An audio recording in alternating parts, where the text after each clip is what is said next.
Hello everyone and welcome back to some more Warhammer Underworlds for the channel, and today it is 3-on-3 as Samson's Farstriders, who we haven't seen for a little while, take on Dromm and the Gorechosen, going after murder, death, kill in favour of Khorne on the Death Gorge battle mats, or not battle mats, you know what I mean, play areas that you can see before you. So we'll take a quick look at both sides in case you aren't familiar and then just get started. So one half of the two-player starter set remake, re-release, rebalance, whatever you want to call it, with Samson Farstrider front and centre with his bird, and along with him we have Elias Swiftblade, who's the one here, his right, our screen left, and Ulmric Eagle Eye on the other side. Kind of overlooked because they come with this Bulko Guard who are far better, but we'll see how they do today, and they inspire if they do two different attack types in the same phase. And I feel like when you're just describing something that's associated with Khorne, you should just have blood-curdling screams, because that's all they really care about. They don't care from whom the blood is spilt. Khorne only cares that the blood is spilt.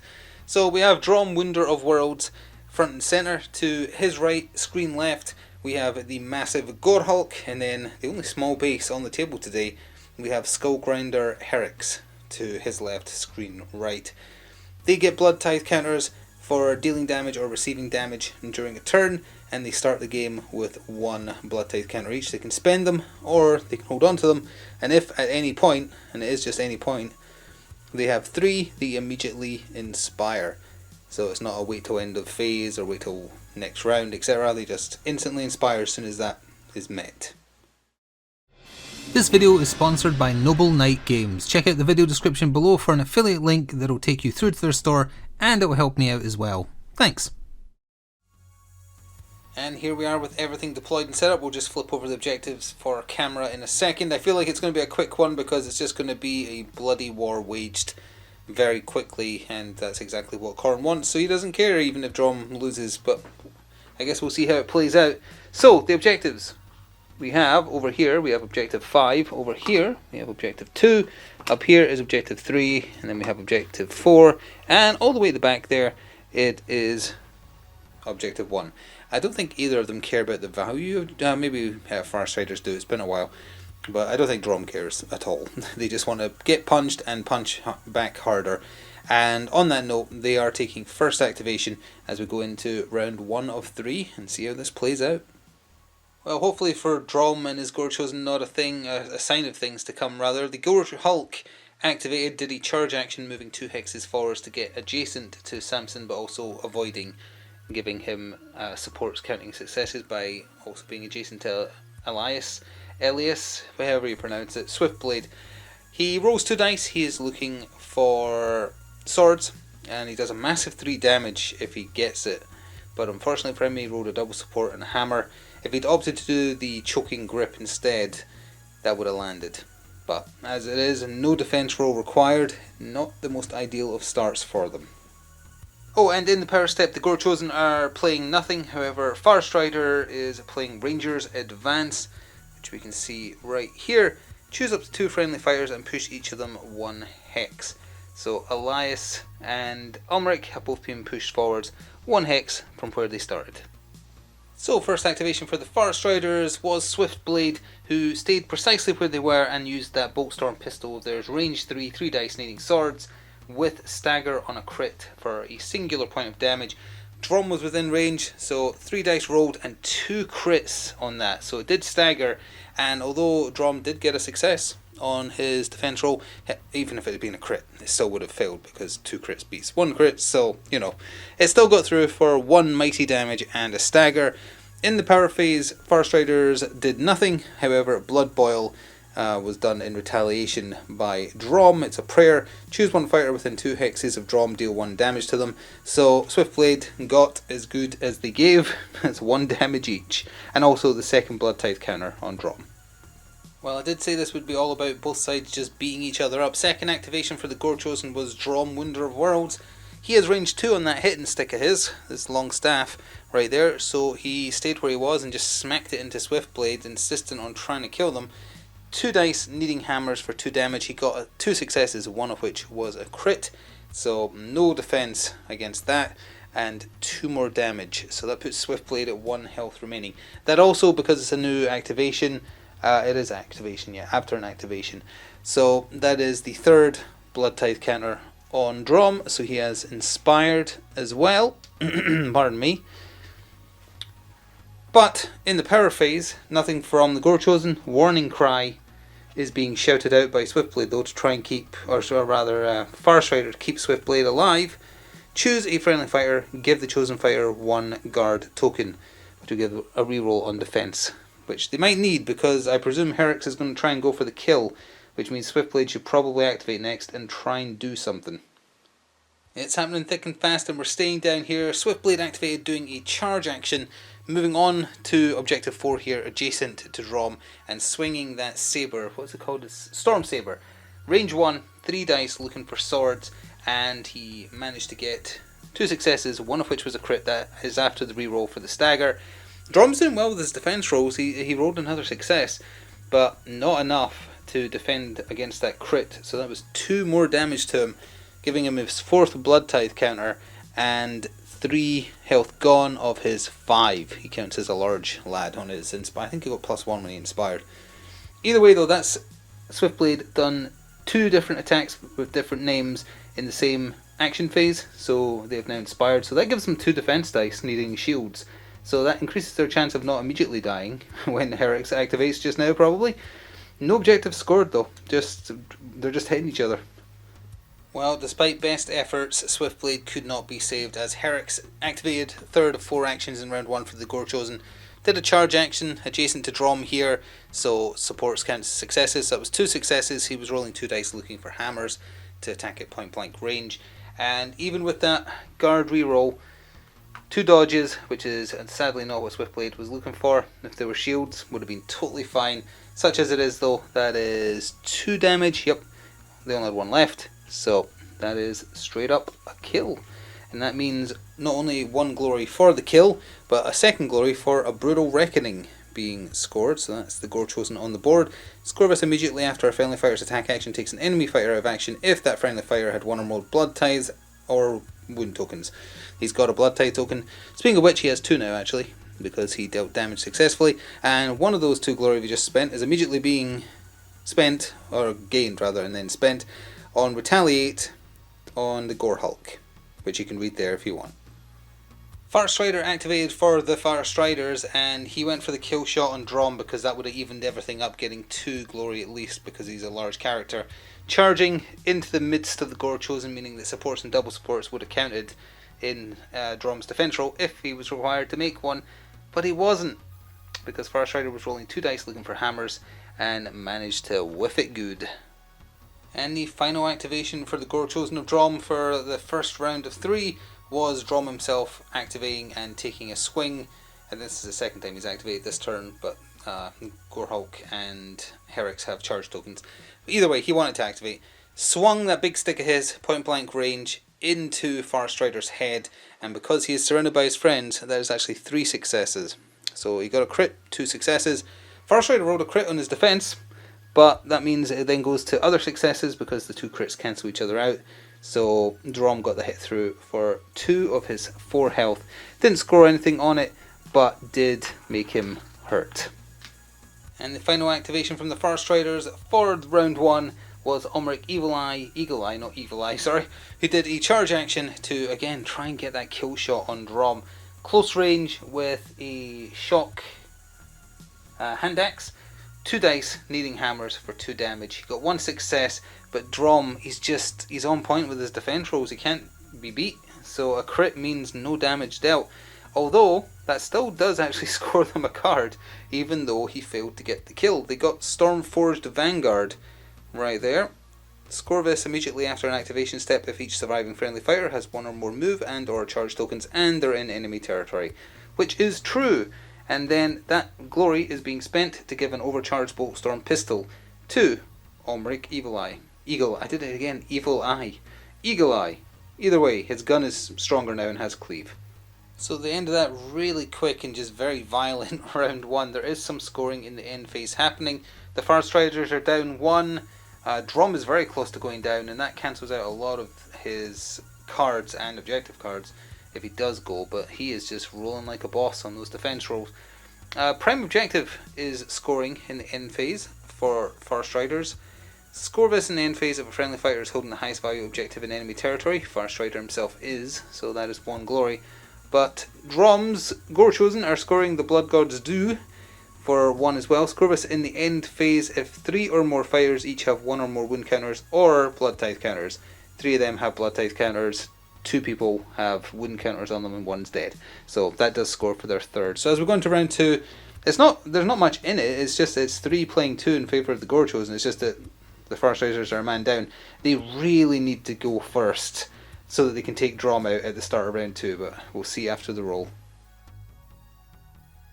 So the setup for round 2 is all done, and yes, very clearly the Farstriders desperately wanted to go first because their go first roll had 3 crits in it. So yes, they are.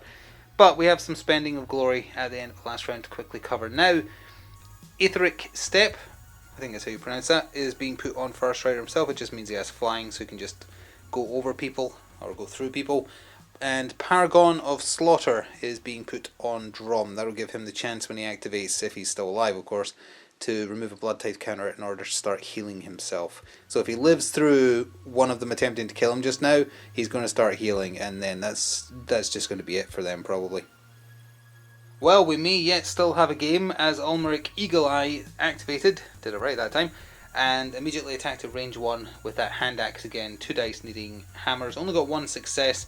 Single supports would have helped, but it didn't matter. Dromm finally failed a defense roll, rolling a double support, which is not good enough, meaning that he takes 2 damage and is out of there. Now, he is a large character. That must just be because of health gained on his... No, actually no, he's always a large character, never mind. I was thinking he had 4 when he was uninspired. So that is 2 glory for the kill. Evens things up as well, more importantly, and his turn isn't over yet, because in the power phase, Merciless Assault is being played. To try and make the most of this moment. Reaction: play this after a friendly fighter's successful range 1 attack action. That fighter makes a range 3+ attack action. So he's immediately going to use that overcharged Boltstorm pistol of his. Not sure who he's shooting into yet, but he's going to shoot into one of them, and then afterwards he will inspire. So after a little umming and ahhing, he chose to fire that overcharged Boltstorm pistol into the Gorehulk because 1, the cleave would mean that blocks don't count as successes, and 2, his retaliate upgrade that he's got on him, the Gorehulk has no range 2 attacks, so he can only retaliate at point blank range. So he took advantage of that, fired the overcharged Boltstorm pistol into him, got 2 successes, one of which was a crit. It's needing hammers on the overcharged version, and did 1 whole damage, but that's not the important part. The important part is that now means he's done 2 attacks. Doesn't matter if they're successful or not, just that he's done 2 attacks with different names in the same phase. So Eagle Eye, as he's called on the other side, he loses his first name, has become inspired. He gets 1 extra defense die. I'm not sure what else changes. I think his hand axe is doing +1 damage. Yeah, it is. And that's it. That was Merciless Assault. In the spending phase, Incredible Stamina is being put on himself for 1 of the 2 glory he got for killing Dromm, and it is really struggling to find this card, huh? Let's try that again, shall we? There we go. There. Reaction, it gives him this reaction. Before this fighter's activation, remove 1 move or stagger token from this fighter. You can only do it once per round. Oh, before we move on to the Gorechosen's first activation for round 2, that activation that went on for quite a while actually did score them a card. It scored them Untouchable Fury because of the way that played out. Score this immediately after a friendly fighter is dealt damage by an enemy fighter's attack action. The Gorehulk just received that if they weren't taken out of action, so they accidentally just gave them a point. So that's 4 playing 4 now. And the first activation for the Gorechosen was the Gorehulk, who didn't need to go anywhere because Farstrider himself was right there. So he tried to choke him out with his Crushing Grip, 2 dice needing swords, and he got a crit and a sword, so 2 successes. Farstrider can't stand up to that kind of success, and as a result had his neck snapped for 1 glory.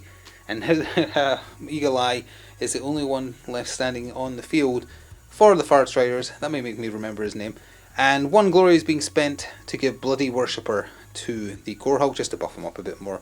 The more upgrades he has, the funner he is, I think. So this is, if at the start of each round, give him a blood tithe counter. On that note though, with killing Farstrider via that is his 3rd gained, because he gained 1 for getting hit last round. And he inspires, so now he has 6 health. He had 5 already, but he's up to 6 on his inspired side. He is hulking out. Eagle Eye's got to play a careful game now, doing a charge action to retreat. Well, retreat, he's further into enemy territory, but retreat away from where the enemies are. On to objective 1 back here, still in range 3, so he cracked out his overcharged bolt storm pistol, not the one he comes with standard, to shoot at Herrick's there. 3 dice needing hammers, his, hammers. Getting 2 successes, also having cleave, ignoring that 1 success, not that that would have been enough anyway, dealing 1 whole damage, but his activation isn't over because in the power phase he is using rapid volley, which is his ability to do it again. After a friendly fighter's successful range 3+ attack action, you make a range 3+ attack action that targets the same fighter. So we're going to roll that out and see if he can manage to do 2 of Herrick's 4. And after rolling that out, thanks to a crit, it was another 1 point of damage to Herrick's. He's also being driven back 1 hex, so he's actually going to be starting back there. The Gorehulk can still come in and do some nasty stuff instead, of course, but pushing him away, so he'll have to move a little bit closer again and do a charge action to stop him getting away. Or he'll just go hide in a corner. I don't know, we'll see. Oh, and as a matter of note, that was the 3rd Blood Tithe counter on Herrick's, so he is also inspired. I think he just does +1 damage on his inspired side, which is dangerous. It means he's doing 3. The Gorehulk charged into Eagle Eye with a charge action, and then opted to do his throttle attack, which is 3 dice needing hammers as opposed to swords on his one that does lots of damage. He did that because it's pretty much guaranteed to hit because it has cleave and snare and then a special rule called throttle. So although Eagle Eye did get 2 successes, the cleave gets rid of those and he needed a crit. So he did get hit, which is 1 damage of his 4. However, the throttle rule is after the deal damage step, give the target 1 more token and they cannot be driven back by this attack action. Then you can remove one of this fighter's Blood Tithe counters, and if you do, deal 1 damage to the target. So the Gorehulk is removing one of his Blood Tithe counters to do 2 damage. Can't be driven back, but it does mean that a good whack from Herrick's will kill him. So there was an interesting question brought up there regarding whether or not you can react to a reaction, and the answer we came to is yes, but if that's wrong, do point it out, because Eagle Eye is sitting on the ability to hit back if they take damage, but if he hits the Gorehulk has a 1-time use retaliate to hit back against an attack action as well, and the version of retaliate that Eagle Eye has, which is called retribution, does say you're making an attack action, so that does seem to imply you could react to react. Normally games have rules that clarify that. Couldn't see it at a glance. Do let us know. It may have made a difference, because if he was to attack the Gorehulk kind of freely with a reaction, that might mean then it would be worth attacking him again, risking the retribution from the Gorehulk, because the second attack could kill him, and that would be very worth it. But if he's going to get to react to the first hit, then it wouldn't be, because he could just die to it. So, very curious. We're going to play it that react to react can happen, and as a result, that's not being used yet. He's going to be doing something else, but just thought it would be a good thing to bring up on camera. And so for the 3rd action for the Farstriders in round 2, this is going to be such a short match, one way or the other. He just did a move action. As per Deathgorge's updated rules, if everybody has a charge token and you want to activate someone, they are allowed to make move actions now. So he did a move action right down into the corner of enemy territory down here. Herrick's can still reach him, the Gorehulk can't. So he's basically trying to bait Herrick's in, because if Herrick's comes in with a charge action, which he can totally do because he's got movement 4, if he gets the hit, then Eagle Eye is dead. If he doesn't die though, that retaliation card will give him a chance to kill him, or he could then use his last action to swing, because he can get rid of that move token anyway with the incredible stamina upgrade. Not that that matters, because he can still do an attack action, but still. If Herrick's chooses not to take the bait, and not risk just ending his life now, then it would obviously just go to the 3rd round, and the same thing might happen there, of course. But it is an interesting choice. Do you just try and finish him off now? Is it worth finishing him off now at the risk of whiffing? He's only rolling 2 dice with hammers, with no particular. It's got stagger on it, but that's no good if it's the last attack of the round. So, what do you do? Well, I guess we'll see. Well, a decision was made, and Herrick's did a move action onto objective 4, because there's no rush to kill Eagle Eye when there's objective cards to be scored. So that's what he did, and that's where he's ending. So super quick activation. It's now over to Eagle Eye's final action for the round. And Eagle Eye just got himself into a more advantageous position for round 3 now that he's definitely going to live. Herrick's wants to stay precisely where he is, so as does the Gorehulk really. I guess the Gorehulk could do a move action, but they might end up just recycling a card for their final action.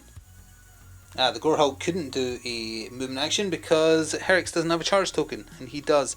So no movement token, you can only do the move if everyone on your team who's surviving has a charge token. So they did just recycle a card, and with that we go to the end phase for round 2. So the end of a bloody round 2, I'm sure Corn is very happy. Both sides are actually scoring end phase cards.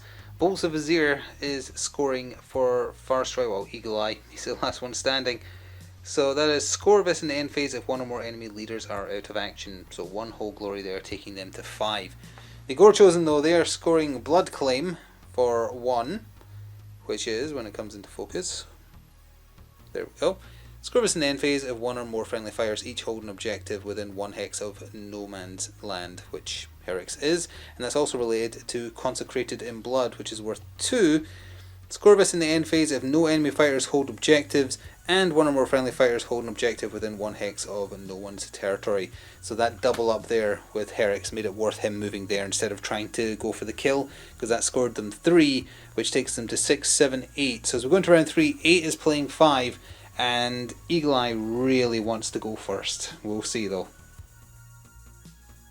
So at the top of the third and final round, it really all just comes down to who got first activation in Almeric. Eagle Eye did manage to do it, so he's going to get to do something before probably being killed, which means he's got one last good chance of trying to make back some points before scoring anything becomes incredibly unlikely.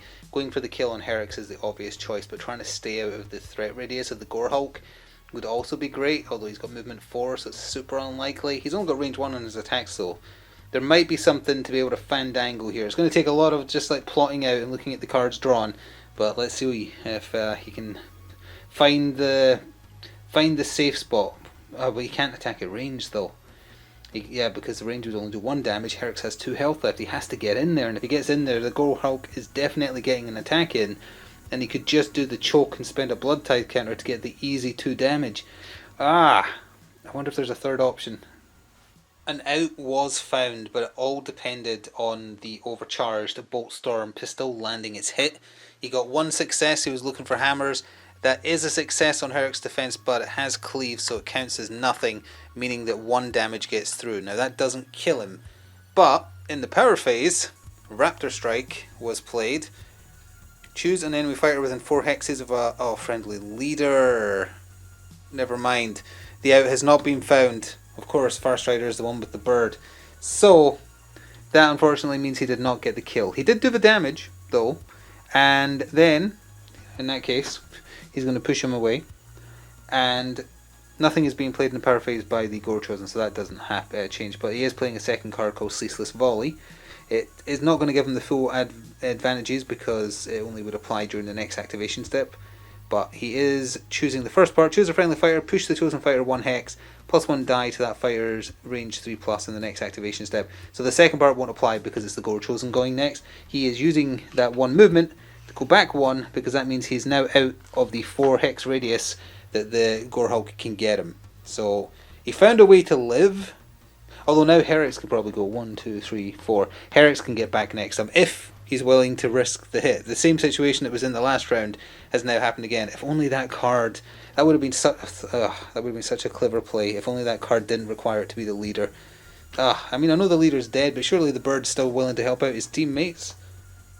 No guts, no glory. Herrick's activated. He did a charge action, hoping to just end things right now. Getting right in there, 2 dice needing hammers. He rolled a single and a double support, meaning he actually whiffed. So that means that the Retaliate card, Retaliate is the one that Gorehulk has. Retribution is going to be used now in the power phase to see if Herrick's has paid for his actions. Well, that is hubris for you. 1 success on the Retribution and a failed defense roll there. Herrick's is out of there for 1 whole glory, no cards scored, but at the very least, Eagle Eye is now safe for 1 turn. The Gorehulk will have to do a move. Actually, yeah, he can't do a charge. I think this is just going to like time out now. Well, okay.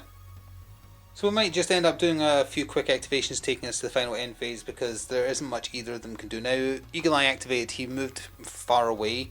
The Gorehulk moves 4, he has range 1 attacks, he can't get there in one move. You can't do a charge action if you have a move token, he has no means by which to get rid of it. And Eagle Eye could then just walk up here, Gorehulk walks next to him, walks back down, etc, etc. So what they both would really need to do is just cycle cards and see if they can get anything that helps the situation. So we'll skip ahead now and see how things ended up. Well, a bunch of card dumping later, there's nothing really changed. So we're just into the end phase now, although there is an end phase card being scored. Without Equal, I think, has scored. Yeah, Without Equal for 2 glory for the Farstriders. It would have scored, as long as Herix was dead, it would have scored whether or not Eagle Eye survived. Score this in the end phase if 2 or more enemy fighters are out of action, and actually no, he would have lived, or would have had to live. Your warband holds 1 or more objectives. Can be one of his own as well, doesn't say enemy territory. So that is 2 glory that was forgotten to be removed from the bag. There we are. And for the Gorehulk of the Gorechosen, nothing else is scoring in the end phase. So that means after all that, Farstriders have got 2, 4, 6, 8. The Gorechosen have 2, 4, 6, 8. It is a draw. Well, I think the only one satisfied at the end of that was Korn, thanks to all that blood being spilled on the ice, because draws are rare, but they do happen. And that was it today. If Herix had been rewarded for his bravery, charging in there, taking out Eagle Eye, that would have obviously swung it by at least 1 in their favour, so they would have won. It would have denied those without equal points right at the end there, which means that they would have had it just with what they had already. So it all came down to that one roll from Herix, although in the Farstriders' corner, or that's not the way to say it really, but in their favour, Dromm was making a lot of defence rolls. I think he made 4 in a row, so he should have died a bit earlier, which would have potentially let Farstrider activate and get out of dodge before being taken out. So there's a few different ways this could have played out if rolls had just been a bit more consistent, or less consistent as the case may be. Dromm should have died earlier, and well, Herix, it's easy not to roll hammers on 2 dice. Well, it's actually very hard to roll 2 crits on 2 dice, but I just did it by accident. That surely won't happen again. Okay, fine. I rolled 1 hammer. I rolled 1 hammer in 4 dice. I think there's only 2 on each die. Like 2 hammers, 1 sword, I believe. And then a single support, double support, and a crit. Yeah. So it's not easy to get what you... Although a crit would have also obviously counted for him as well. So there's 2 successes he could have got. So 1 in 3 chance on 2 dice. But it just didn't work out for him this time. And it resulted in a draw. That's fine. It's allowed. Anyway, I sincerely hope you enjoyed. If you did, please do remember to show your support. And if you'd like to go above and beyond to support what we do here on the channel, please do consider becoming a channel member or checking out the channel sponsor, who has an affiliate link in the description box. If you buy anything via that link, I will be compensated and would greatly appreciate if you did. Enjoy the rest of your day, and we'll see you next time for some more Underworlds. Until then, ta-ta for now.